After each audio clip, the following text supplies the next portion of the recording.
মহিলাদের খাসিয়ত এটা বেশি।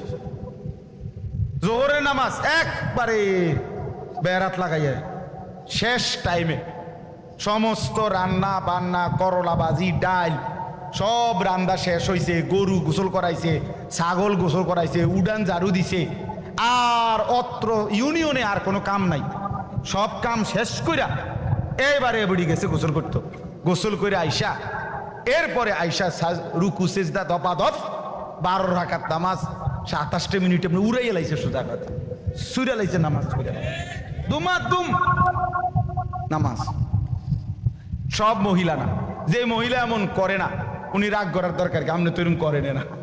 আর যে বেডি এরম খাচ্ছতের আপনি রাগ করলে কি, আপনি চেতলেই কি, কথা বুঝেন নাই কথা, আপনি চেততে ভালো হয়ে যান, কথা বুঝেন না। আপনি যদি জিদ ওঠে আপনি এটা বলেন যে যা হুজুরে এত বড় কথা কইলো, যা 101টা বাজে নামাজ পড়লাম। তো মাশাআল্লাহ, আমরা তো এটাই চাই, আপনি যাতে এরম চেত ওঠে। বন্ধু মনে রাখো ভাইয়া, একটা কথা শক্ত কই, রাগ হইও না প্রিয় ছেলে বাপ। এই কপাল পৃথিবীতে উপার্জনের দুনিয়াবি কোনো কাজে লাগে না। এই হাত পাও এগুলা মানুষের অঙ্গ প্রত্যঙ্গ কাজে লাগে বিভিন্ন উপার্জনের কাম। এই কপাল এটা দুনিয়াবি কোনো কামে লাগে না, এটা কোনো কাজের জন্য, ওইটা দিয়ে কোনো উপার্জনের কোনো কামে, দুনিয়ার কামাইয়ের কোনো কাজে এই কপালের এটুকু জায়গা ব্যবহার হয় না, এটা লাগে না আর কি। তাই এটা আল্লাহ তাআলা কেন বানাইছেন? খোদার কসম রব্বুল আলামিন এই কপাল শুধুই সেজদার জন্য বানাইছে, শুধু সেজদার জন্য।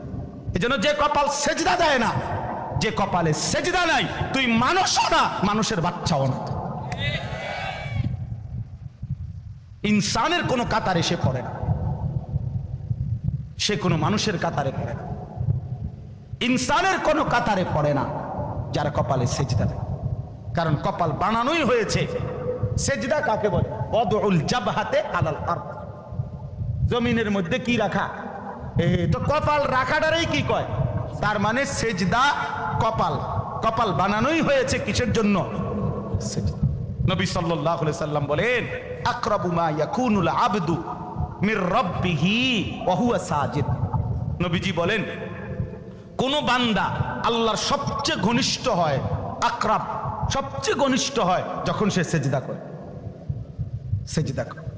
এজন্য আমার শায়েখ আল্লামা মুফতি মুশতাকুন নবী কাসিমি হুজুর সবসময় এটা বলে যে কোন বান্দা যখন সেজদা করে তো আল্লাহ তাআলা তার পিঠে মাথায় এভাবে হাত বুলায় দেয়, আদর করে, আল্লাহ আদর করে।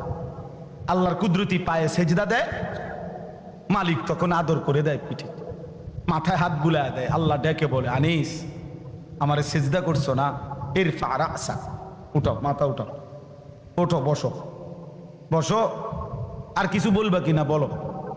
তো বান্দা বলে আত্তাহিয়াতু লিল্লাহি ওয়াস সালাওয়াতু ওয়াত তাইয়্যিবাত। আল্লাহ বলে আচ্ছা আমার প্রশংসা করলাম, খুশি হলাম, আর কিছু? আল্লাহুম্মা সাল্লি আলা মুহাম্মদ ওয়া আলা আলি মুহাম্মদ। ও মাশাআল্লাহ, আমার বন্ধুর প্রশংসা করলা, দুরূদ পড়লা, আমি এত খুশি হলাম, এখন কিছু আর বলবা? তো বান্দা বলে আল্লাহ সেজদা দিয়ে আপনার কাছে আসলাম, আপনার প্রশংসা করলাম, আপনার বন্ধুর দুরূদ পড়লাম, একটা উদ্দেশ্য আছে, মাকসাদ আছে। কি মাকসাদ, কি উদ্দেশ্য?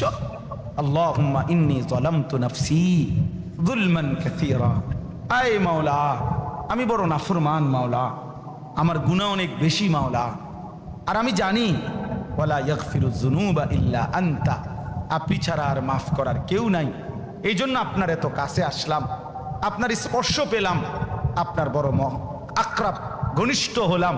উদ্দেশ্য হলো ফাগফিরলি মাগফিরাতাম মিন ইনদিক, আপনার পক্ষ থেকে আমারে ক্ষমা করে দেন, ওয়ারহামনি, আমার একটু দয়া করে দেন, ইন্নাকা আনতাল গফুরুর রহিম, আপনি মাফ করবেন না কা, আপনি তো ক্ষমাশীল, আপনি দয়া করবেন না কেন, আপনি তো রহিম, দয়াবান। আল্লাহ বলে কস কি রে বান্দা, এত আদর করে বললে মাফ না করি কেন? মহিলাদের খাসিয়ত এটা বেশি।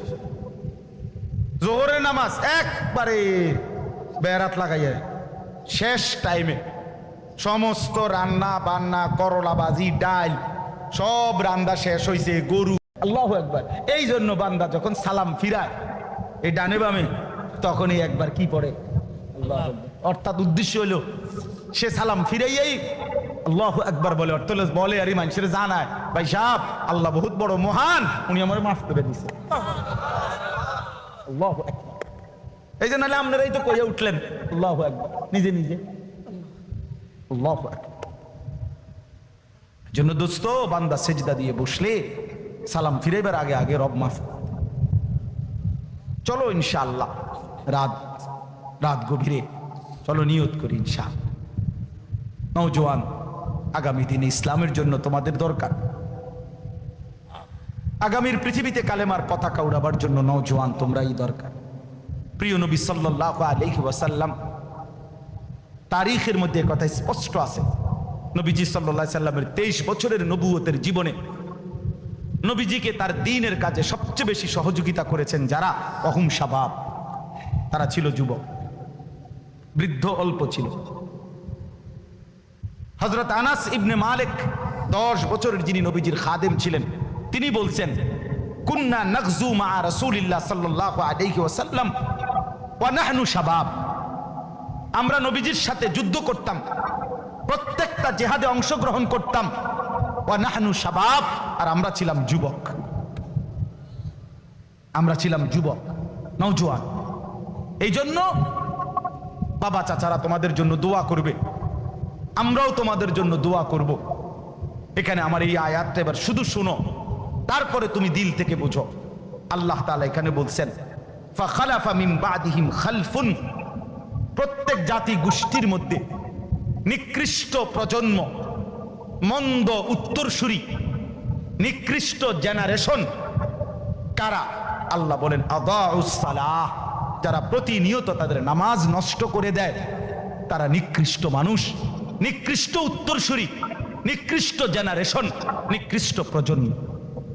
তোমরা আজকে যারা 15 থেকে 20-30 বছর, প্রিয় ভাই আমার, তোমরা একটি জেনারেশন, তোমরা একটা প্রজন্ম, 2 বছর 4 বছরের ব্যবধান, কাছাকাছি সময়, তোমরা একটি প্রজন্ম, একটি জেনারেশন, তোমরা উত্তরসূরি পূর্বসূরিদের। আল্লাহ তাআলা বলেন এই নিকৃষ্ট, খালফুন অর্থ হলো মন্দ প্রজন্ম, নিকৃষ্ট উত্তরসূরি কারা? আদাউস সালাহ, যারা তাদের নামাজ নষ্ট করে দেয়। কি নষ্ট করে বলেন না? কি নষ্ট করে? ভাইয়া শেষ করে দিচ্ছি, আর 10টা মিনিট। কি নষ্ট করে? নামাজ নষ্ট। এনে তাফসীরের মধ্যে আছে, প্রিয় ভাই বাবা সবাই শোনেন। আল্লাহ তাআলা বলছে ওই মানুষগুলো